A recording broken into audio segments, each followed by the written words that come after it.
Merci Madame la Présidente, Mesdames, Messieurs. Je remercie tout d'abord les organisateurs de m'avoir invité et toute l'audience de m'accepter dans cette ville que je trouve très belle et que je vois pour la deuxième fois en fait, puisque j'ai déjà eu l'occasion de venir présenter une conférence à Tanger il y a 2 ans. Alors, vous savez tous que les antibiotiques font partie des médicaments qui sont le plus souvent prescrits à travers le monde et leur consommation est encore en train d'augmenter et tout particulièrement dans les pays en développement. Ceci dit, je disais que les antibiotiques étaient les médicaments qui étaient parmi les médicaments les plus prescrits et leur consommation est en train d'augmenter dans tous les pays, quel que soit le statut économique de ces pays, y compris dans les pays du Maghreb. Et vous voyez ici l'exemple de la Tunisie, où l'augmentation des antibiotiques, il y a eu une augmentation des antibiotiques de près de 50%, et le cas du Maroc, où il y a eu une augmentation de près de 25%, donc entre 2000 et 2015. Et cette évolution va à l'encontre de toutes les recommandations internationales et nationales qui prônent la réduction justement de la consommation des antibiotiques, surtout au cours de cette période où vous savez qu'il n'y a plus de nouvelles molécules et qu'il va falloir donc préserver les molécules existantes. Alors, quand on parle de consommation, on parle bien entendu de prescription et selon l'IMS Health, les données de l'IMS Health montrent que 71% des prescriptions se font en médecine générale. Et le motif principal de ces prescriptions, ce sont les infections respiratoires, que ce soit les infections respiratoires hautes, qui représentent 42% des prescriptions, ou les infections respiratoires basses, qui représentent 25% de ces prescriptions. Alors, le problème, c'est que ces prescriptions, ou en matière d'antibiothérapie dans les infections respiratoires basses, et c'est un constat qui se fait à travers le monde entier, on prescrit beaucoup et on prescrit mal.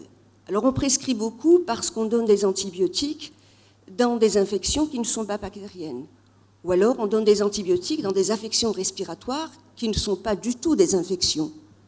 Ou encore, on peut donner aussi des antibiotiques lorsqu'on a une fièvre, et vous savez tous que la fièvre n'est pas forcément d'origine infectieuse. On prescrit mal aussi parce que lorsque l'antibiotique est nécessaire, la prescription ne se fait pas avec le bon antibiotique, pas avec la bonne dose et pas avec la bonne durée. Et cette antibiothérapie qui est abusive, qui est inappropriée, va avoir comme conséquence principale une augmentation de la résistance avec tous les impacts, tout le cortège des impacts négatifs sur la résistance bactérienne, sur la morbidité et la mortalité et sur les coûts de santé. Et on estime actuellement qu'il y a 700 000 décès par an dans le monde qui sont causés par la résistance bactérienne. Et c'est la raison pour laquelle l'OMS a élaboré des plans nationaux de lutte contre la résistance bactérienne et l'OMS a aussi recommandé à tous les pays d'élaborer leur propre plan. Et vous avez ici donc l'exemple de la Grande-Bretagne qui a mis en place 2 types de mesures dans son plan 2019-2024. Vous avez des mesures qui ciblent le secteur de la santé et qui sont axées principalement sur l'éducation des professionnels de la santé, mais aussi sur l'accès aux données de la surveillance de la résistance bactérienne. Et le 2e type de mesure concerne tous les autres secteurs, et en particulier la santé animale. Et vous savez que la santé animale, c'est la source de consommation des médicaments la plus importante, des antibiotiques la plus importante. De toutes ces mesures, l'éducation des professionnels de la santé, c'est la mesure qui va contribuer le plus rapidement à faire baisser la consommation des antibiotiques. Et le but de cette éducation des professionnels de la santé, c'est de susciter un changement des comportements, mais surtout d'inciter à un comportement plus responsable qui va nous permettre d'assurer la guérison de nos patients, mais aussi de protéger la communauté contre le risque de résistance et surtout le risque du retour à l'ère pré-antibiotique où pratiquement tous les patients mouraient parce qu'il n'avait pas d'antibiotiques. Et on va se retrouver dans cette même situation si on continue à utiliser fréquemment et de façon et avec un mauvais usage des antibiotiques, on aura des antibiotiques inefficaces et donc augmentation de la mortalité. Alors pour atteindre ces objectifs, on a mis en place en fait une stratégie que l'on peut appeler, juste pour que vous l'ayez à l'esprit, la stratégie TOM-QI. C'est une stratégie qui comporte 6 principes, les 6 principes fondamentaux de la prescription appropriée des antibiotiques. Le premier principe est de traiter uniquement les infections bactériennes, ce qui suppose que le diagnostic doit être optimisé, le diagnostic de l'infection, mais aussi le diagnostic bactériologique, qui le plus souvent est un diagnostic probabiliste. Et il faut y intégrer l'évaluation de la sévérité de l'infection. Le troisième principe est de maximiser l'éradication des pathogènes, connaître les données locales de la résistance bactérienne, utiliser les données pharmacocinétiques et pharmacodynamiques pour choisir et l'antibiotique et la dose de l'antibiotique également, et enfin intégrer toutes ces informations pour maximiser le rapport coût-bénéfice. Et lorsqu'on a 2 antibiotiques qui ont la même efficacité, il est tout à fait normal que l'on choisisse l'antibiotique le moins coûteux. L'application de ce principe de bon usage dans les IRABAS va nous permettre de réduire considérablement la prescription et la consommation des antibiotiques, puisque vous savez que les IRABAS représentent plus de 5% des consultations en médecine générale, ce qui n'est pas rien, et qu'en pratique, la tendance est de prescrire un antibiotique, quelle que soit la topographie de l'infection et quelle que soit la nature de l'infection. Or, il n'y a pas une seule infection respiratoire basse, mais des infections respiratoires basses. Et si ces infections ont une définition commune, il faut savoir qu'il y a 3 entités qui sont différentes. Elles se ressemblent de par leur définition, puisqu'on définit une infection respiratoire basse par le symptôme prédominant qui est la toux, souvent grasse, mais cette toux doit être obligatoirement associée à au moins un signe fonctionnel ou physique d'atteinte respiratoire basse, dyspnée, douleur thoracique, sifflement, et des signes auscultatoires en foyer, et au moins un signe général suggestif qui suggère une infection, la fièvre, les sueurs, les céphalées, arthralgies, mal de gorge ou rhume. Et l'association de la toux à ces 2 types de signes physiques et de signes généraux font que l'on peut facilement faire la distinction entre les infections respiratoires autres et les autres infections qui ne sont pas des infections. Donc, les infections respiratoires basses vont regrouper donc 3 entités cliniques très différentes, la bronchite aiguë, l'exacerbation de la BPCO et la pneumonie. Et ces entités cliniques vont justifier une approche thérapeutique très différente. Juste pour vous en rappeler, en termes de pourcentage de patients qui doivent bénéficier d'une antibiothérapie, ce pourcentage doit être de 0% pour la bronchite aiguë, de 50% pour les exacerbations de la BPCO et de 100% pour la pneumonie. Et ces attitudes thérapeutiques ne sont pas des attitudes aléatoires, ce sont des attitudes qui sont basées sur des données factuelles issues des études cliniques et sur l'expérience personnelle des experts en infectiologie. Alors, la bronchite aiguë est généralement facile à distinguer de la pneumonie et de l'exacerbation de la BPCO. Elle correspond à une infection aiguë des bronches. Elle représente 70% des IRABAS et elle est virale dans plus de 90% des cas.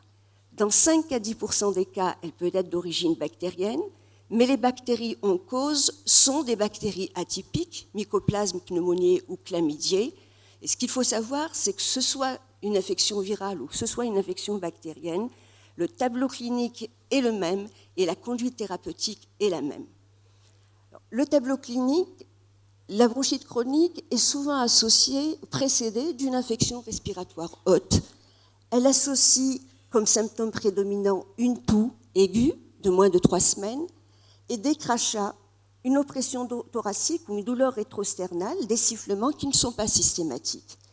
Les signes généraux ne sont pas bruyants, la fièvre n'est généralement pas très élevée, il y a une fatigue, une perte d'appétit. Et ce qui est important, c'est que l'examen physique est normal, l'auscultation pulmonaire est normale, mais elle peut mettre en évidence également des râles bronchiques, des râles sibilants, mais jamais de râles crépitants. C'est une pathologie qui est bénigne avec une résolution spontanée en 10 à 14 jours et elle ne nécessite pas une antibiothérapie, quelle que soit l'origine, qu'elle soit d'origine virale ou qu'elle soit d'origine bactérienne. Le seul traitement que l'on peut donner à notre patient, c'est d'abord l'humidification des voies aériennes, c'est aussi les boissons chaudes, et lorsque les symptômes sont très importants, en cas de toux, on peut donner du tétrométhorphan, pas de corticoïdes par voie orale, pas de corticoïdes par voie inhalée, de l'acétaminophène et éventuellement, lorsqu'il existe une hyperréactivité bronchique avec des sifflements, tout simplement parce qu'il y a eu une desquamation de l'épithélium avec une mise à nu des terminaisons nerveuses, à ce moment-là, on peut associer au traitement un bêta-2 de courte durée d'action. Alors, toutes les études cliniques qui ont été faites, il n'y en a pas beaucoup, ce sont des études cliniques qui sont relativement anciennes, les plus récentes datent de 2013. Toutes ces études cliniques qui ont comparé les antibiotiques dans la bronchite chronique en placebo ont montré que le bénéfice de l'antibiothérapie était très modeste dans la bronchite aiguë, que ce soit en termes de guérison, de bonne amélioration ou d'amélioration globale. Donc, dans la bronchite aiguë, 0% de prescription des antibiotiques. Chez le patient BPCO, la bronchite aiguë va aggraver les symptômes déjà présents et c'est une bronchite aiguë qui va nécessiter un traitement additionnel. Alors, cette bronchite aiguë de la BPCO ou exacerbation aiguë de la BPCO représente 20 à 25% de l'ensemble des infections respiratoires aiguës basses. Ce sont des exacerbations qui ne sont pas toujours infectieuses. Elles peuvent être déclenchées par la pollution, le froid, le tabagisme, et lorsqu'elles sont infectieuses, 50% d'entre elles sont d'origine bactérienne, ce qui signifie que dans les exacerbations de la BPCO, il y a 50% de patients que vous allez mettre sous antibiotiques. Cliniquement, très facile à reconnaître, vous avez les 3 symptômes cardinaux, une augmentation de la dyspnée, une augmentation du volume des crachats et une augmentation de la purulence des crachats. Le symptôme le plus prédictif de l'origine bactérienne et du succès de l'antibiothérapie, c'est l'augmentation de la purulence des crachats, avec une sensibilité de plus de 90% et une spécificité de 77%. L'antibiothérapie dans les 50% des patients est une antibiothérapie empirique et les indications sont très claires. L'antibiothérapie est indiquée dans 3 situations. Première situation, chez un patient qui a en même temps les 3 signes cardinaux, augmentation de la dyspnée, augmentation du volume des crachats et de la purulence des crachats. Deuxième situation, les patients qui ont 2 symptômes sur 3, à condition que la purulence des crachats fasse partie des 2 symptômes. Et enfin, des malades qui ne vous intéressent pas puisqu'ils sont pris en charge en unité de soins intensifs, ce sont des patients qui font une exacerbation et qui nécessitent une ventilation mécanique. Quels sont les critères de choix de l'antibiotique dans les exacerbations de la BPCO ? Les critères de choix, le choix est basé sur des données épidémiologiques et sur les données de la résistance bactérienne locale. Les données épidémiologiques nous renseignent sur la fréquence des germes oncoses et la nature des germes va dépendre de la sévérité de l'exacerbation et du lieu de prise en charge. On sait par exemple que pour les patients qui sont pris en charge en ambulatoire et qui ont donc une exacerbation légère à modérée, les 3 principaux germes sont l'Haemophilus influenzae, le Streptocoque pneumoniae et Moraxella cateralis. Alors, en ce qui concerne les données de la résistance bactérienne, il n'y a pas de données récentes en Afrique du Nord. Et ce qu'il faut savoir, c'est que qu'il est recommandé de ne pas utiliser les données lorsqu'elles dépassent 3 à 5 ans. La Tunisie et le Maroc ont fait partie d'un programme de surveillance de la résistance bactérienne, un programme qui a été mis en place par GSK et qui s'appelle SOAR. Et vous avez ici les 2 phases de cette étude, une phase entre 2002 et 2003, une autre phase, en fait, il y a une erreur, c'est 3 ans plus tard. Et vous voyez, juste pour illustrer que les données de la résistance bactérienne ne peuvent pas être utilisées 3 ans ou 4 ans plus tard, vous voyez donc qu'il y a eu des changements, par exemple, en ce qui concerne la sensibilité du pneumocoque à la clarithromycine, à l'azithromycine, et la sensibilité également de l'hémophilus influenzae. La sensibilité pour l'amoxicilline, que ce soit pour l'hémophilus ou que ce soit pour le pneumocoque, n'a pas changé.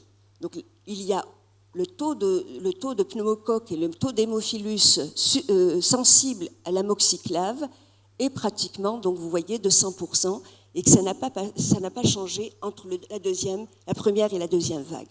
Par contre, en ce qui concerne la résistance aux macrolides, azithromycine et à l'ofloxacine, mais vous voyez qu'il y a eu des changements à 3 ans d'intervalle.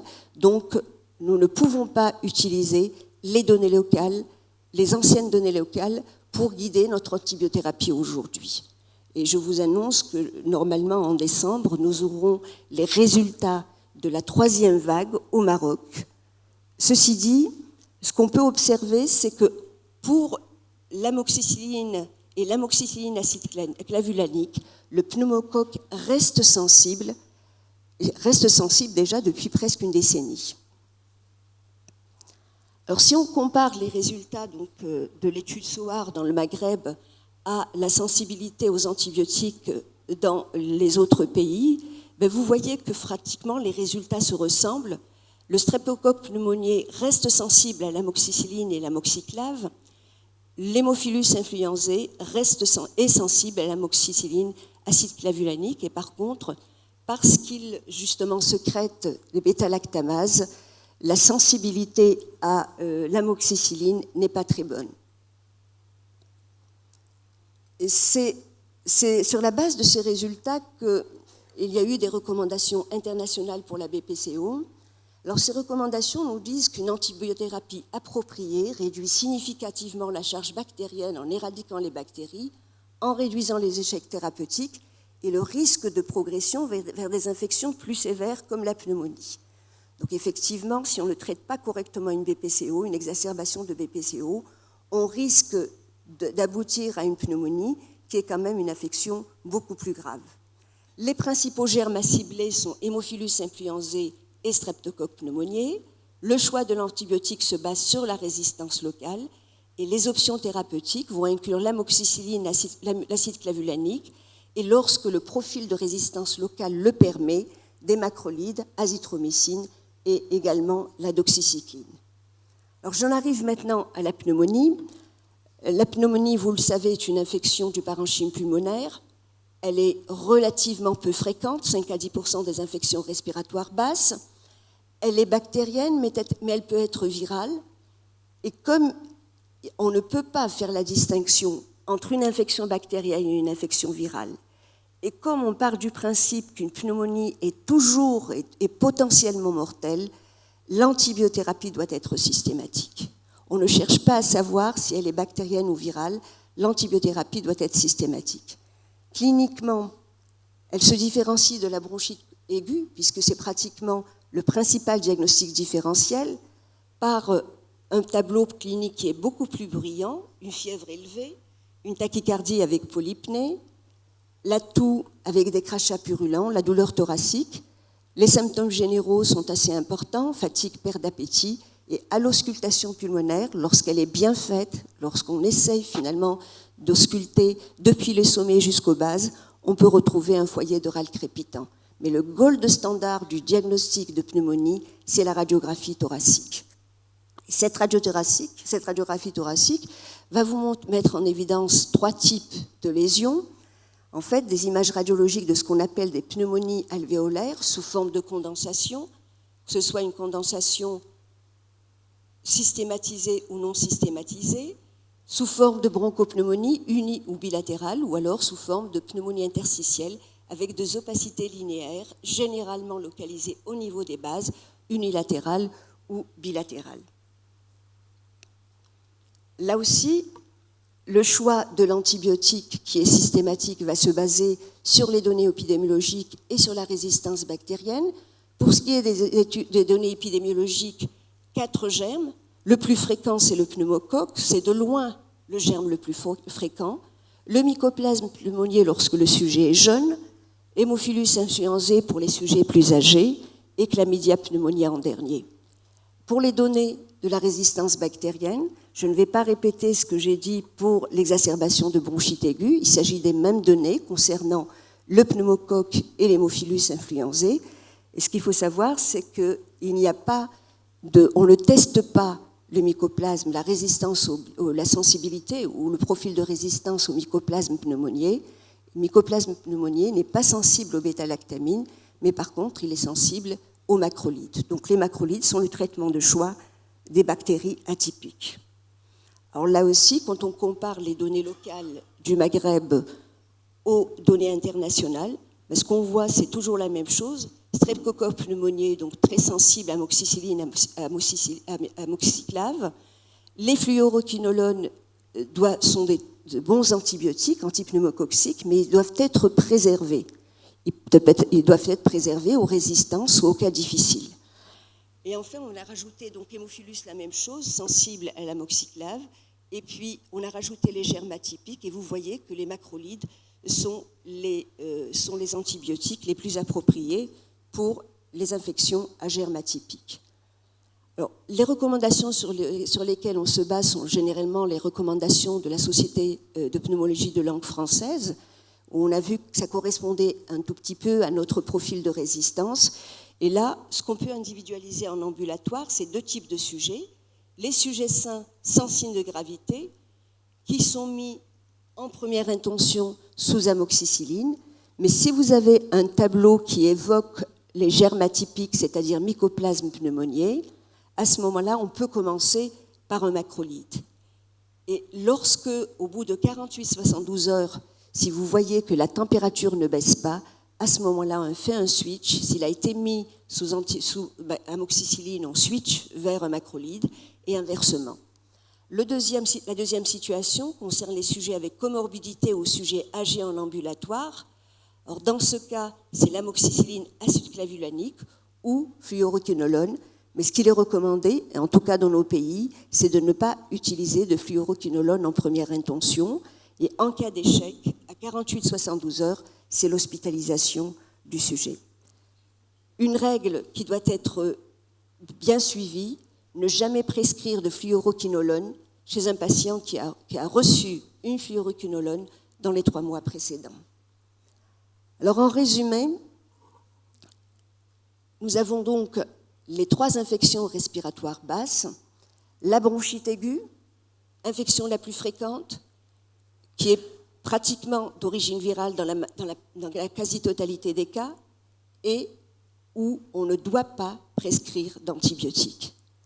L'exacerbation aiguë de BPCO, 20 à 25% des infections respiratoires aiguës, bactériennes dans 50% des cas, et donc ces 50% de patients vont devoir bénéficier d'une antibiothérapie, et vous avez vu les indications, soit les 3 symptômes cardinaux, 2 symptômes cardinaux à condition que la purulence soit un des 2 symptômes, ou alors les malades hospitalisés en unité de soins intensifs. Et enfin, la pneumonie aiguë communautaire, qui ne représente que 5 à 10%, mais qui est potentiellement mortelle, et à ce titre, elle doit bénéficier d'une antibiothérapie, mais pas n'importe comment, avec le bon antibiotique, la bonne dose et la bonne durée.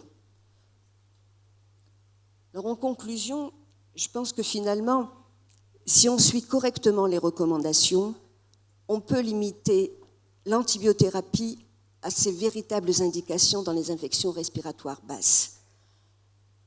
Pour le grand public, le challenge, c'est le changement de comportement qui est difficile, parce qu'il faut éduquer également le grand public.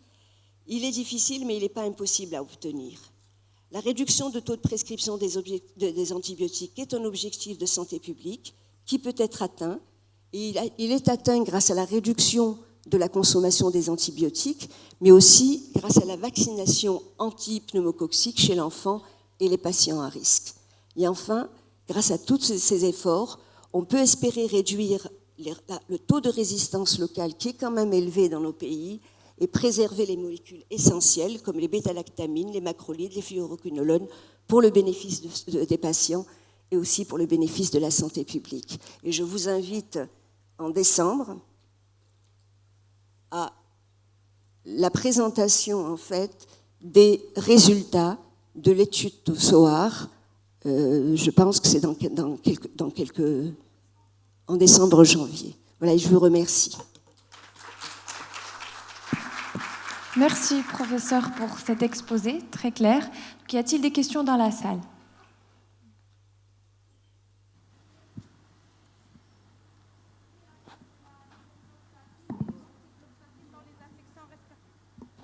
Quelle est la place de la lévofloxacine et moxifloxacine dans les infections respiratoires basses? Et pourquoi vous avez dit qu'il ne faut pas donner une fluoroquinolone si le malade a déjà reçu il y a 3 mois? D'accord. Merci. Les fluoroquinolones antipneumococciques, type lévofloxacine et la ciprofloxacine n'est pas une quinolone antipneumococcique. Elle n'est pas indiquée dans les infections respiratoires. En tout cas, elle n'est pas active sur le pneumocoque. Donc, dans les deux fluoroquinolones antipneumococciques, c'est la lévofloxacine et la moxifloxacine. Ce sont des très bons antibiotiques. D'accord ? Je vous disais, attention, préservez-les. Tant que l'amoxicilline marche, tant que l'amoxicilline acide clavulanique reste des antibiotiques efficaces contre le pneumocoque, préservez les fluoroquinolones. Alors pourquoi maintenant on n'a pas le droit de donner une fluoroquinolone quand on a pris déjà 3 mois auparavant? C'est parce que tout simplement il y a une acquisition des résistances par palier. Vous prenez, il y a un premier palier, un deuxième palier, troisième palier. Donc au bout du deuxième palier, vous prenez une fois, c'est une résistance de premier palier, une deuxième fois, troisième fois, vous avez une résistance vraie, et en plus c'est une résistance croisée. Donc vous bousillez pratiquement toute la famille des fluoroquinolones. D'accord ? Merci. Une autre question ? Micro.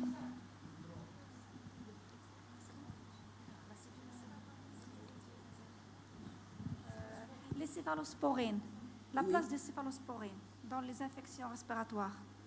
Alors, il y a les céphalosporines. Là aussi, c'est le même. L'idée, c'est pas de faire l'inventaire. Ça n'est pas de faire l'inventaire des antibiotiques qui sont. Vous avez vu sur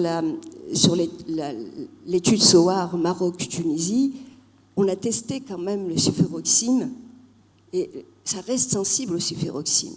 Maintenant, ce qu'on peut faire, c'est que, par exemple, en cas d'allergie à la pénicilline, vous savez que quand il y a une allergie à la pénicilline, à condition que l'accident ne soit pas un accident très grave, vous pouvez remplacer l'amoxicilline par une céphalosporine, type par exemple céfuroxime. D'accord ? Alors là encore, l'idée n'est pas de faire l'inventaire de tous les antibiotiques, c'est de choisir les antibiotiques. Rappelez-vous du rapport coût-efficacité. D'accord ? Le meilleur rapport coût-efficacité, c'est ce qu'on vous a donné et toutes les études concordent là-dessus. Quel est le délai qui sépare l'évolution, la bonne évolution clinique et le nettoyage radiologique? D'accord. En cas de pneumonie. Oui. Alors, en cas de pneumonie, chez le sujet jeune, il faut compter à peu près, on vous dit 3 semaines. Chez le sujet plus âgé, ça peut aller jusqu'à 2 mois. Donc en fait, refaire la radiographie n'est pas une nécessité. Quand vous mettez un patient, la radiographie vous aide à faire le diagnostic. Une fois que vous avez fait le diagnostic, s'il y a une bonne évolution clinique, on ne refait pas la radiographie. Par contre, s'il y a une mauvaise évolution clinique, vous devez faire la radiographie pour voir s'il n'y a pas une complication de type épanchement pleural ou autre chose. S'il vous plaît. Dernière question. Est-ce qu'il y a une place à la trimétoprime sulfaméthoxazole? Pardon, j'ai pas entendu. Trimétoprime sulfaméthoxazole, est-ce qu'il a une place dans les infections respiratoires basses ou bien on oublie? Alors, on le teste pratiquement plus parce que les dernières années, on a montré que le taux de résistance était élevé. Et par ailleurs, en plus du taux de résistance, on pense que les effets secondaires l'emportent en fait sur les bénéfices. D'accord ? En tout cas chez l'adulte. Vous voyez qu'il ne fait pratiquement pas partie maintenant de l'arsenal thérapeutique dans les infections respiratoires basses. Merci, professeur. Donc, nous allons vous donner votre prix Merci. donc, de la part de MG Maroc.